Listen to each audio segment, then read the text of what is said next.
사라진 대륙 레무리아, 과학과 신화 사이의 거대한 여정 안녕하십니까? 깊이 있는 지식과 흥미로운 역사의 세계로 여러분을 안내하는 지식탐험가입니다.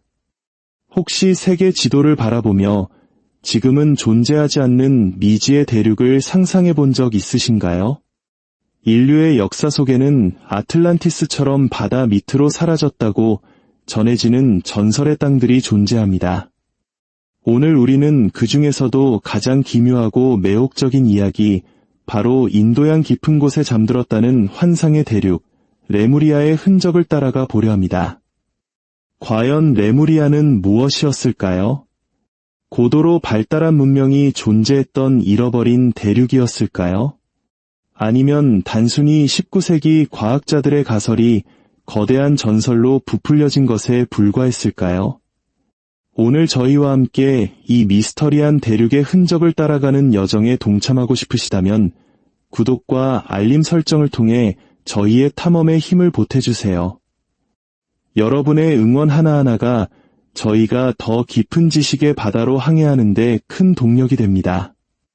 자, 이제 시간의 돛을 올리고 레무리아라는 이름이 처음 탄생했던 19세기 런던의 한 연구실로 여행을 시작하겠습니다. 1864년 봄, 런던 하노버 스퀘어에 위치한 동물학회 사무실은 잘마른 종이와 광택제 냄새로 가득했습니다.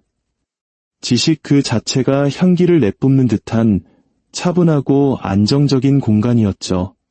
그곳에 필립 러틀리 스클레이터라는 한 동물학자가 앉아 있었습니다. 그의 주변에는 동물의 가죽, 뼈, 그리고 수많은 지도가 널려 있었습니다. 스클레이터는 쇼맨십이 있는 사람이 아니었습니다. 그는 타고난 분류학자이자 끈기 있게 목록을 정리하고 지역을 나누는 사람이었습니다. 세상을 올바르게 구획하고 분류하면 언젠가는 그 본질을 이해할 수 있다고 믿는 그런 종류의 학자였죠. 그가 인도양을 가로질러 마다가스카르와 인도를 잇는 거대한 땅이 존재했다고 주장했을 때 그것은 사람들을 놀라게 하거나 신문의 헤드라인을 장식하기 위함이 아니었습니다. 그것은 수년간 그를 괴롭혀온 한 가지 과학적 난제를 풀기 위한 지극히 합리적인 추론의 결과였습니다. 그 질문은 바로 이것이었습니다. 왜 마다가스카르와 남아시아 일부 지역의 영장류 화석은 서로 놀랍도록 유사한데 정작 그 사이에 있는 아프리카 대륙의 화석과는 큰 연관성이 보이지 않는가? 마치 제주도에서만 발견되는 특산식물이 갑자기 저 멀리 일본 오키나와에서도 똑같이 발견되는 것과 같은 미스터리였습니다. 이 동물들은 대체 어디에서 왔으며 어떻게 수천 킬로미터의 바다를 건너 각자의 서식지에 닿을 수 있었을까요? 스클레이터는 당시 과학계에서 통용되던 육교 가설을 해결책으로 제시했습니다. 아주 먼 옛날 두 육지 사이에 동식물이 건너다닐 수 있는 땅이 존재했다가 지각 변동으로 인해 바다 밑으로 가라앉았다는 설명이었죠. 그리고 그는 이 가상의 땅에 아주 적절한 이름을 붙여주었습니다. 바로 이 모든 질문을 촉발시킨 동물, 리머 즉 여우원숭이의 이름을 딴 레무리아, 여우원숭이의 땅이라는 뜻이었습니다. 스클레이터의 논문은 결코 낭만적인 모험소설이 아니었습니다. 그것은 동료 학자들에게 지도를 다시 한번 자세히 들여다보라고 촉구하는 건조하고 사실적인 보고서에 가까웠습니다. 하지만 이 작은 불씨는 곧 거대한 불길로 번져나가기 시작했습니다. 이 아이디어에 가장 큰 영향을 받은 인물 중 한 명은 독일의 생물학자 에른스트 해켈이었습니다. 다윈의 진화론을 열렬히 지지했던 그는 레무리아를 단순히 동물이 건너다니던 다리로 보지 않았습니다. 그는 레무리아를 훨씬 더 거대한 이야기의 무대로 상상했습니다. 바로 인류의 요람으로 말이죠. 우리 민족의 시조인 단군 신화를 떠올려보면 알 수 있듯이 모든 문화는 우리는 어디에서 왔는가라는 근원적인 질문을 품고 있습니다. 해켈은 인류의 조상이 바로 이 사라진 남쪽의 따뜻한 대륙, 레무리아에서 처음 탄생하여 전 세계로 퍼져나갔다고 주장했습니다.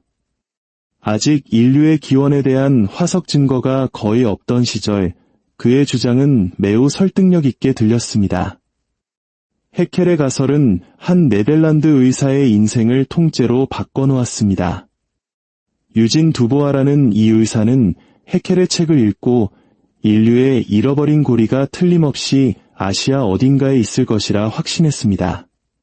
그는 의사라는 안정된 직업을 버리고 뼈 화석을 찾기 위해 네덜란드령 동인도 로가는 군의관에 자원했습니다.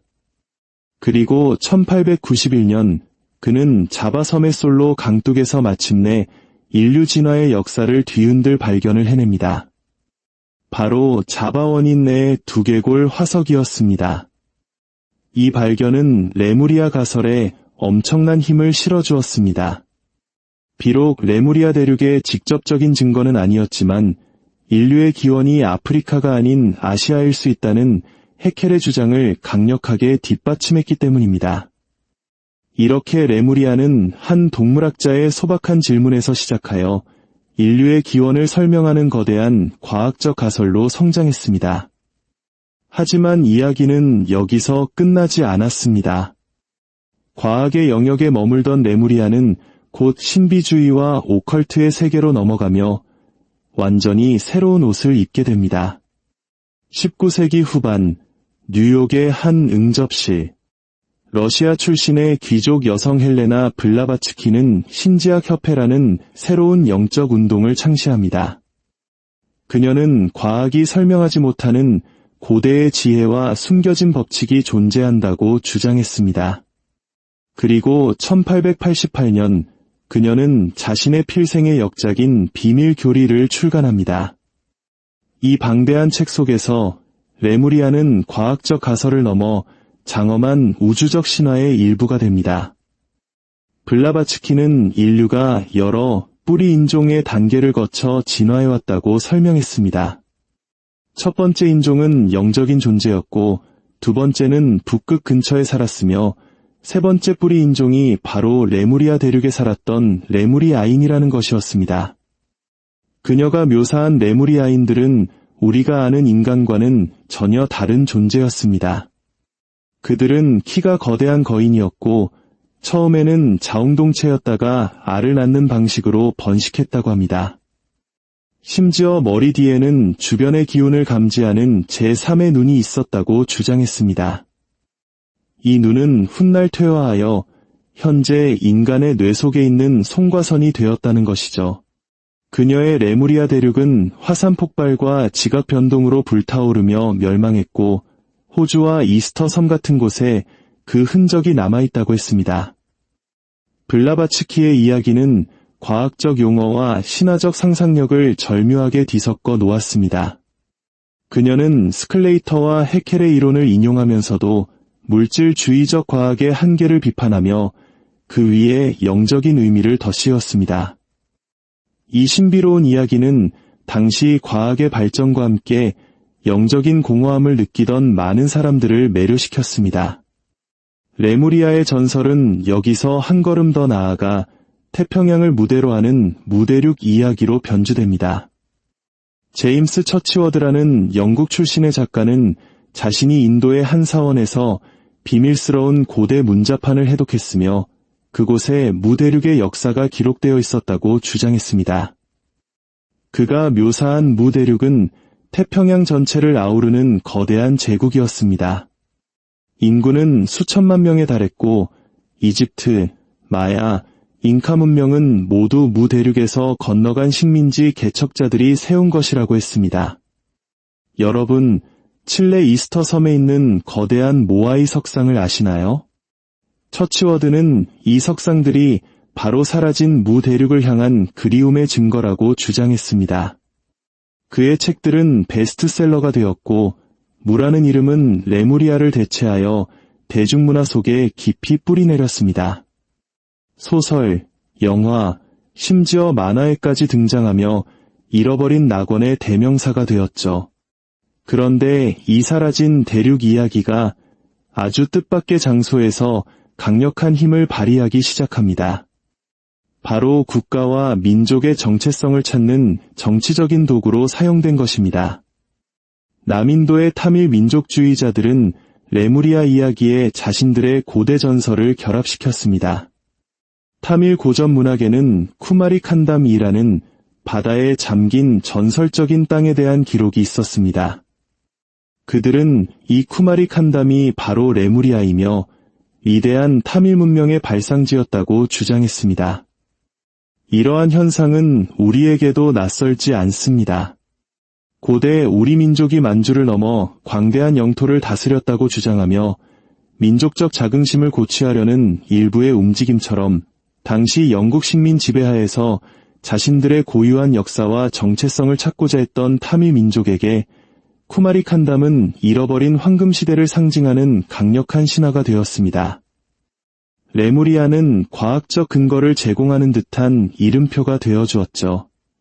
이렇게 한 과학자의 질문에서 시작된 레무리아는 인류의 기원을 설명하는 가설로, 신비로운 영적 신화로, 대중적인 전설로, 그리고 민족의 자부심을 담은 정치적 상징으로 끊임없이 모습을 바꾸며 100년이 넘는 시간 동안 살아남았습니다. 그렇다면 현대 과학은 이 매혹적인 이야기에 대해 어떤 판결을 내렸을까요? 20세기 중반, 과학계에는 거대한 지각 변동이 일어났습니다. 바로 판구조론의 등장이었죠.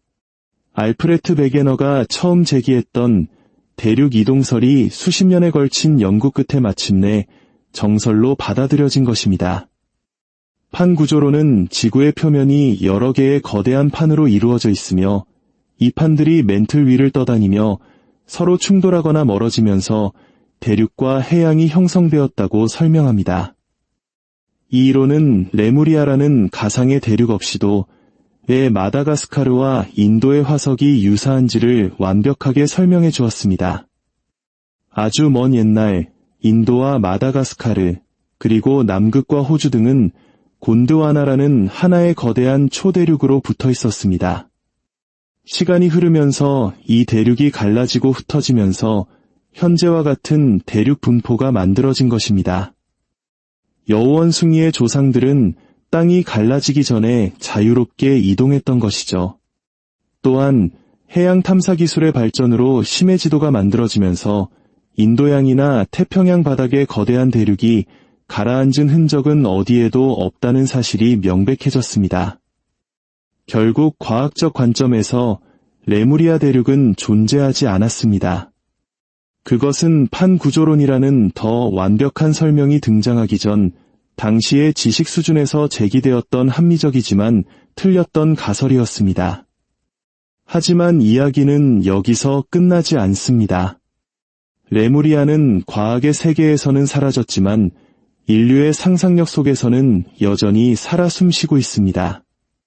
오늘날에도 레무리아나 문은 뉴에이지 영성가들 사이에서 고대의 영적 지혜를 간직한 성지로 여겨지며 소설과 게임 속에서 끊임없이 재창조되고 있습니다. 레무리아의 이야기는 우리에게 중요한 질문을 던집니다. 왜 우리는 이토록 잃어버린 땅의 이야기에 매혹되는 것일까요? 아마도 그것은 우리 마음속 깊은 곳에 자리한 잃어버린 황금시대에 대한 그리움, 분열된 현실을 넘어선 어떤 근원적인 통합과 완벽함에 대한 갈망 때문일지도 모릅니다. 혹은 우리가 아직 알지 못하는 미지의 세계가 어딘가에 존재할 것이라는 희망의 다른 이름일 수도 있겠습니다. 레무리아 대륙은 지도 위에 존재하지 않았을지 모릅니다. 하지만 그것은 과학적 발견이 어떻게 신화가 되고 그 신화가 다시 사람들의 정체성과 문화에 어떤 영향을 미치는지 보여주는 인류의 상상력이라는 지도 위에 선명하게 남아있는 거대한 항로입니다. 오늘의 이야기가 흥미로우셨다면 여러분의 생각을 댓글로 남겨주세요. 사라진 대륙의 이야기에서 여러분은 무엇을 느끼셨나요? 좋아요와 공유는 저희가 또 다른 지식의 지도를 그려나가는데 큰 힘이 됩니다. 다음 시간에도 더욱 흥미롭고 깊이 있는 역사 속 미스터리로 다시 찾아뵙겠습니다. 감사합니다.